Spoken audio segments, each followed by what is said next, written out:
श्रेय अस्पताल है अहमदाबाद का और यहाँ पे करीब 50 जितने जो कोविड पॉजिटिव पेशेंट है वो सारे यहाँ पे मौजूद थे और ये आग आईसीयू में लगी हुई थी। आज सुबह 3 बजे ये आग लगी। हालांकि दमकल विभाग के मुताबिक वो लोग यहाँ पे 3:20 पे यहाँ पे पहुँच चुके थे और आग पे 4 बजे तक काबू पा लिया गया था। लेकिन सबसे बड़ा सवाल यही है कि जो आग लगी और उसके बाद जिस तरीके से अस्पताल का रवैया रहा है, जिस तरीके से अस्पताल की लापरवाही सामने आई है, क्योंकि जो रिश्तेदार है वो यहाँ पे पहुँच रहे हैं लेकिन और उन लोगों में गुस्सा भी बेहद ज़्यादा है क्योंकि उन्हें पता ही नहीं था कि उनके जो रिलेटिव्स हैं वो यहाँ पे उनकी मौत हुई है। जब वो यहाँ पे पहुँचे तब उनको पता चला कि उनके रिलेटिव्स की मौत हुई है। आप देखिए यहाँ पे लोगों में काफ़ी गुस्सा है। लोग लगातार ये कह रहे हैं कि उनके रिलेटिव को टीवी में देखने के बाद पता चला कि उनकी मौत हुई है। हालांकि अस्पताल की ओर से ना ही प्रशासन की ओर से किसी भी तरीके की जानकारी दी गई है। साथ ही यहाँ पे जो हेल्थ डिपार्टमेंट के हम उनसे बात करने की कोशिश करते हैं। ये बताइए कि आपके रिलेटिव को क्या जानकारी दी गई है आप लोगों को?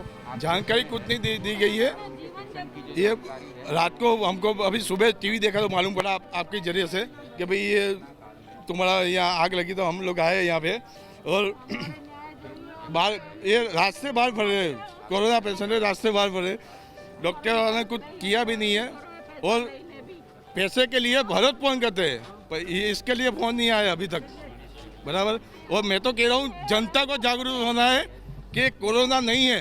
बिल्कुल, ये पैसे के लिए अस्पताल की ओर से फ़ोन करते थे लेकिन जब हादसा हुआ तो उसका किसी भी तरीके की उनको जानकारी नहीं दी गई। आप देख सकते हैं यहाँ पे जो लोग हैं, रिलेटिव्स हैं, उनमें काफ़ी गुस्सा है। पुलिस के आला अधिकारी यहाँ पे पहुँच चुके हैं। साथ ही जो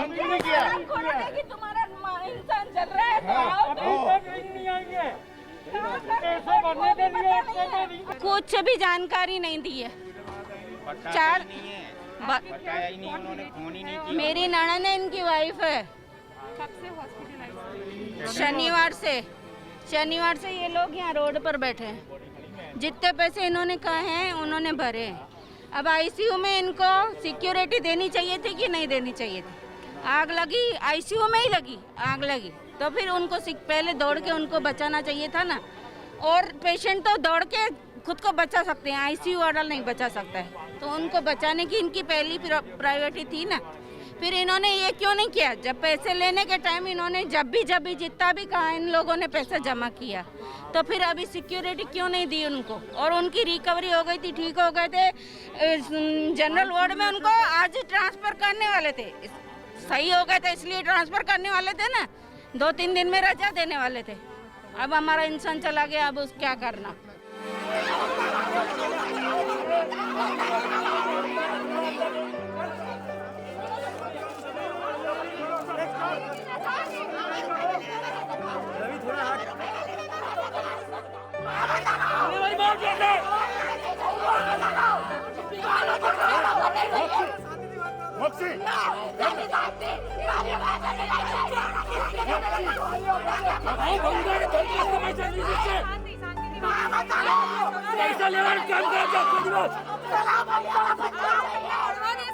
अस्पताल ने कुछ नहीं बताया। अभी पुलिस वाले को पूछा तो पुलिस वाले ने बताया, मैंने मदर इन लॉ सासू माँ है, कोरोना में थे, अभी बोले एक्सपायर हो गया। अभी 8 आदमी का लिस्ट बताया, उसमें दिखाया 3रे नंबर पे मेरे सासू का नाम है, लीलावती बेन चंद्रकांत भाई शाह।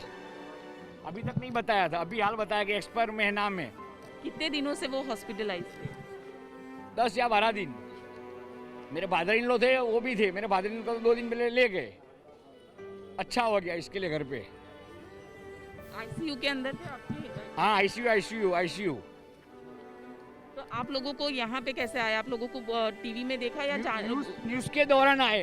न्यूज़ के दौरान मुझे मेरे आदमी का फोन आया। 2 आदमी जो मेरे थे दुकान के आदमी को, उनको मालूम था कि श्री हॉस्पिटल में तुम्हारे मदर इन लॉ, तो बोले आप पहुँचो।